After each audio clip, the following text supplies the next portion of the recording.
Hayu kita sama-sama jemput sehat, jemput sembuh dengan sembuh yang berkah, sembuh yang diiringi dengan keimanan dan ketaatan kepada Allah. Segala penyakit yang berkaitan dengan darah, penyakit yang berkaitan dengan sifatnya. Jika tadi gula darah, sifatnya adalah orang yang suka janji-janji manis, orang yang suka PHP, orang yang suka berbohong. Lalu apa kabar penyakit darah yang lain? Darah tinggi, darah rendah, kolesterol, asam urat, rematik, kanker darah, dan lain sebagainya. Dari mana? Dari sifat seperti apa sehingga muncul penyakit itu? Yuk kita awali dari darah tinggi. Darah tinggi adalah orang ketika memiliki sifat mental yang tinggi hati. Tinggi hati itu apa? Sombong. Tinggi hati itu apa? Angkuh. Tinggi hati itu apa? Emosional. Tinggi hati itu apa? Egois. So, ada nggak orang yang darah tinggi nggak emosional? Ada nggak? So, saya tanya, ada nggak di bumi ini orang yang punya penyakit darah tinggi namun dia tidak emosional? Ada nggak? Ada nggak orang yang terkena penyakit darah tinggi dia tidak sombong? Ada nggak? Ada nggak orang yang terkena penyakit darah tinggi namun dia tidak pendendam? Ada nggak? Nggak mungkin ada, teman-teman. Nggak mungkin ada. Nggak mungkin. Nggak mungkin ada asap tanpa adanya api. Nggak mungkin ada darah tinggi datang tiba-tiba. Nggak mungkin. Nggak mungkin. Orang ketika darah tinggi, ketika saat dia marah, pegang jantungnya. Bagaimana jantungnya saat lagi marah? Berdetak lebih kencang seperti benderang mau perang. Detak jantungnya kenceng. Kalau lagi dendam, ingat dengan kesalahan orang lain, belum bisa memaafkan, hatinya berkecamuk. Kalau lagi egois, suami pengen seblak, istri pengen nasi padang, lagi egois, kekeh dengan pendiriannya. Bagaimana keadaan jantungnya? Berdetak lebih kencang. Kalau lagi sombong, merasa paling benar, apalagi sambil marah, langsung. Jangan kebalik. Oh dia mah wajar suka marah-marah, soalnya darah tinggi. Kebalik cuy. Justru gara-gara marah-marah akhirnya jadi darah tinggi. Jantung berdetak lebih kencang. Jantung fungsinya apa? Memompa darah. Ketika detaknya lebih kencang, pompanya lebih kencang. Sehingga apa? Presernya naik. Maka terjadilah darah tinggi. Mau minum obat penurun darah apapun, jika sifatnya masih emosional, nggak sembuh. Nggak sembuh. Emosi dikit, pikiran sedikit, jadi emosi. Naik presernya. Naik. Gedek dikit aja nih sama pasangan. Naik presernya. Apalagi ingat dengan kesalahan orang lain, dendamnya muncul. Naik. Menggerutu dalam hati. Naik. Naik, itulah darah tinggi. Karena apa? Memiliki mental yang tinggi. Mau minum obat penurun darah apapun gak sembuh. Enggak. Maka yang diperbaiki apa? Hatinya. Sebagaimana orang darah rendah. Memiliki mental yang rendah. Mental rendah itu apa? Dia sangat peduli penilaian orang lain terhadap dirinya. Ketika ada masalah dibatin. Ada masalah dirasa. Ada masalah dibaperin. Ujung-ujungnya nangis. Dikit-dikit tersinggung. Baper, nangis. Ada masalah dikit, ngebatin, tersinggung, baper, nangis. Saya tanya, di sini yang terkena penyakit darah rendah, baperan nggak? Ada masalah dikit, tersinggung, baper, nangis. Saya tanya yang punya penyakit darah rendah, baperan nggak? Tersinggung nggak? Nangis nggak kalau ada masalah? Nangis nggak? Ada masalah dikit aja. Suami nggak pas dikit aja sikapnya. Kenapa suamiku gitu? Baperan, tersinggung, nangis. Mau minum obat penambah darah apapun. Kalau orangnya masih baperan, orangnya masih tersinggungan, orangnya masih dikit-dikit nangis, gimana mau sembuh? Atau udah? Mau minum obat penambah darah apapun. Penambah darah seapotek diminum semua. Gak akan sembuh jika orangnya masih baperan. Jika orangnya masih tersinggungan. Ada masalah dikit-dikit di batin. Gimana mau sembuh? Ya gak bakal sembuh. Atau udah. Makanya perbaiki mentalnya. Yang tinggi hati, yuk diturunin egonya. Yang mentalnya rendah, ayo dinaikin tingkat kualitas dirinya. Jangan mengharap pujian, jangan mengharap penilaian orang lain. Apa manfaat pujian? Andaikan pujian itu melalaikan kita. Karena pada hakikatnya segala puji hanya milik Allah. Siapa kita mengharapkan pujian? Siapa kita mengharapkan penilaian orang lain? Ingat, jika kita mengharapkan tepuk tangan orang lain, semakin banyak yang tepuk tangan, semakin banyak nyamuk yang mati. Jika kita mengharapkan pujian dari orang lain, semakin mati mental kita. Ya. Jadi tugas kita bukan sibuk cari obatnya, perbaiki penyebabnya. Jika Anda darah tinggi, yuk mulai saat ini. Ingat, penyebabnya adalah hati, darah tinggi. Darah rendah, mental hatinya yang lemah. Maka obati hatinya, mizankan, seimbangkan, lembutkan. Kita merujuk pada Al-Quran, bagaimana cara melembutkan hati? Allah berfirman, ala bidikrillah tatmainul qulub. Hanya dengan berzikir, hati akan jadi tenang. Yang suka marah-marah, dikit-dikit marah, coba berzikir kepada Allah. Yang dikit-dikit ada masalah ngebatin, baper nangis, coba ingatkan, pasrahkan kepada Allah. Sekali-kali dalam kesendirian, ketika sedang tidak ada kesibukan, dipegang jantungnya, dipegang kolbunya. Kolbu itu dada kiri ya, meskipun di situ munculnya dada kanan, saya memegang dada kiri. Pegang jantungnya, tempelkan dengan tangan seperti ini. Pejamkan matanya, tarik nafas dari hidung, hembuskan lewat mulut. Jika tubuh mulai hangat dan rileks, berzikirlah kepada Allah. Cukup Allah sebagai penolong kita, cukup Allah sebagai pelindung kita.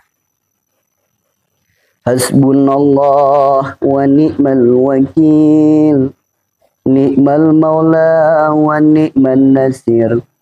Wala hawla wala quwwata illa billahil aliyyil azim. Hasbunallah wa ni'mal wakil, ni'mal maula wa ni'man nasir. Wala hawla wala quwwata illa billahil aliyyil azim. Ingatlah dengan dosa, lalu beristighfarlah, memohon ampun kepada Allah. Astaghfirullahaladzim, astaghfirullahaladzim, astaghfirullahaladzim. Innallaha ghafurur rahim. Yakinlah, hanya Allah sebaik-baik penolong kita. La ilaha illallah, la ilaha illallah, la ilaha illallah, Muhammadur Rasulullah. Ketika hati itu sudah seimbang, hati itu sudah lembut, hati itu sudah tenang, ingat, hati adalah sumbernya. Jika segumpal daging baik, semuanya akan ikut baik. Jika segumpal daging itu buruk, yang lain pun akan ikut buruk.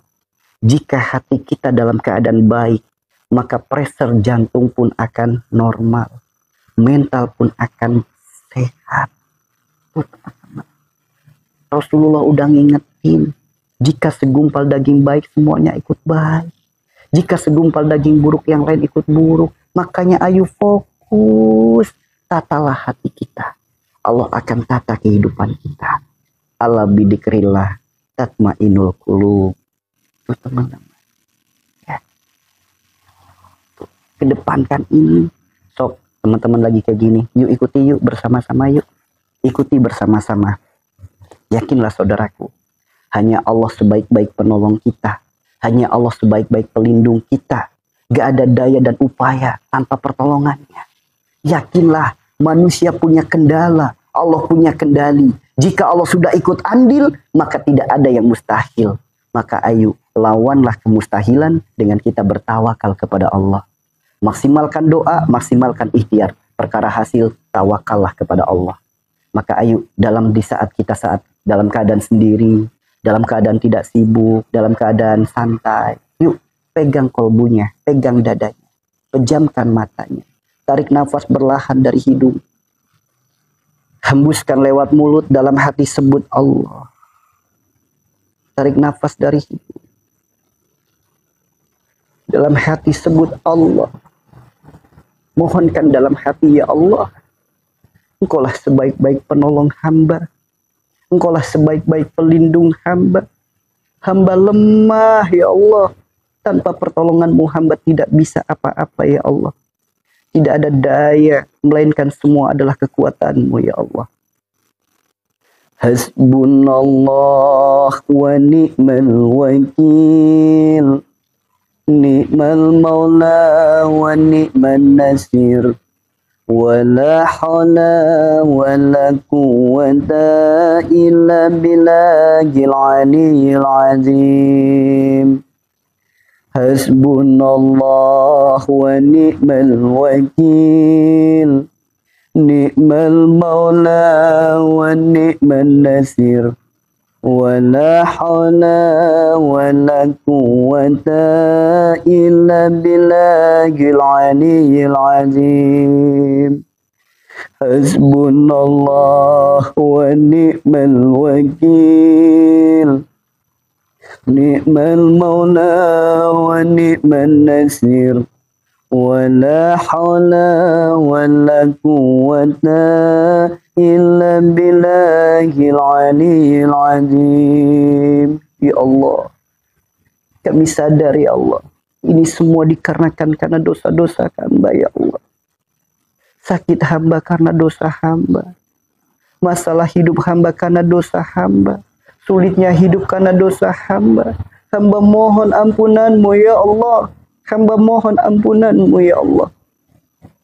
Astaghfirullahaladzim. Astaghfirullahaladzim. Astaghfirullahaladzim. Astaghfirullahaladzim. Astaghfirullahaladzim. Astaghfirullahaladzim. Astaghfirullahaladzim. Innallaha ghafurur rahim. Ya Allah, Engkaulah Tuhanku. Engkaulah junjunganku, Engkaulah tujuanku, ridhomu adalah harapanku, cintamu adalah dambaanku. La ilaha illallah. La ilaha illallah. La ilaha illallah. La ilaha illallah.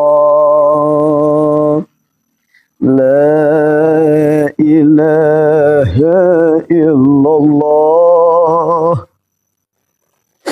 La ilaha illallah. La ilaha illallah. Muhammadur Rasulullah. Usapkan wajahnya, ucapkanlah haula wala quwata illa billah. Ucap seluruh tubuhnya, ucapkanlah haula wala quwata illa billah. Usap semuanya, ucapkanlah haula wala quwata illa billah. Ucapkan la haula wala quwata illa billah. Darah rendah, kelenjar getah bening, kanker, stroke, saraf kejepit, diabetes, semua. Wa idza maritu fahuwa yasfin. Allah sembuhkan. Karena jika kolbu kita berzikir, kolbu adalah hati, hati adalah jantung. Jantung kita memompa darah. Ketika kolbu kita berzikir, maka jantung membawa sinyal zikir. Setiap darah yang terpompa akan membawa sinyal zikir. Setiap organ tubuh yang teraliri akan teraliri zikir. Jika di dalam organ tubuh tersebut ada penyakit, Allah jadikan sembuh. Jika ada sumbatan, Allah bereskan, Allah lancarkan semuanya. Jika Allah sudah berkehendak, tidak ada yang mustahil. Teman-teman, tidak ada yang mustahil. Ayo, kolbu kita, zikirlah. Zikir. Ya, nikmat nantinya teman-teman, nikmat. Nikmat. So, pelan-pelan, sedikit demi sedikit. Ya, kenapa lemas? Karena segala belenggu, segala ikatan yang menjadi beban dalam hidup, yang menjadi sulitnya hidup dilepas oleh Allah. Makanya lemas. Jangankan dosa yang diampuni, kita buang kotoran aja, setelah buang kotoran lemes nggak? Lemas. Ya, dosa itu gambaran sebuah kotoran. Ketika diambil oleh Allah bahasanya, digugurkan oleh Allah, dibersihkan oleh Allah, wajar kalau lemes. Begitupun sama ketika kita buang kotoran, kita buang air besar. Setelah buang air besar lemes nggak? Lemes. Kenapa? Belenggu kita lepas, bebannya lepas, makanya lemes. Ya. Itu seperti itu ya. Udah dahsyat teman-teman, dahsyat. Inilah ya. Karena semua penyakit itu datangnya dari Allah, penyebabnya dari diri kita sendiri. Tadi saya sampaikan, setiap organ tubuh kita yang sakit adalah cerminan sifat perilaku perbuatan dalam tubuh kita. Sifat perilaku perbuatan dalam diri kita. Makanya ayo sama-sama teman-teman. Sama-sama kita belajar ilmu yang sangat luar biasa. Jika para dokter belajar ilmu luar biasa, kita pun bisa belajar ilmu yang luar biasa. Dokter mempelajari cara mendiagnosa penyakit, mereka dengan alat. Mereka dengan alat. Kita bisa mendiagnosa penyakit dengan apa? Dengan membaca alam tubuh. Apa penyebabnya? Apa solusinya? Semua ada di Al-Quran. Semua penyakit kita, dari ujung rambut kepala kita hingga ujung jari jemari kaki kita, apapun yang jadi penyakitnya, semua ada di Al-Quran, solusinya ada di Al-Quran, petunjuknya ada di Al-Quran. Bahkan manusia Allah ciptakan sebagai miniaturnya bumi. Apa yang Allah ciptakan di luar tubuh manusia, semuanya ada dalam tubuh manusia. Apapun penyakit kita, sifat perilaku perbuatan itu yang harus segera diperbaiki. Segera harus diperbaiki. Sifat perilaku perbuatan itu yang harus segera diperbaiki. Jadi orang yang sakit di lambung dengan orang yang sakit di mata itu penyebabnya beda. Meskipun sama-sama dari dosa, namun sifat perilaku perbuatannya beda. Orang yang sakit di paru-paru dan orang yang sakit di jantung itu penyebabnya juga beda. Meskipun dari dosa, namun sifat perilaku perbuatannya beda. Barakallah. Ya, pengen tahu nggak teman-teman? Cara mendiagnosa alam dalam tubuh kita. Pengen tahu nggak cara mendiagnosa alam tubuh kita? Dari mana datangnya penyakit kita? Dari sifat yang apa? Dari perilaku yang mana? Dari perbuatan yang mana? Lalu bagaimana jalan sembuhnya yang ada dalam Al-Quran? Pengen tahu nggak?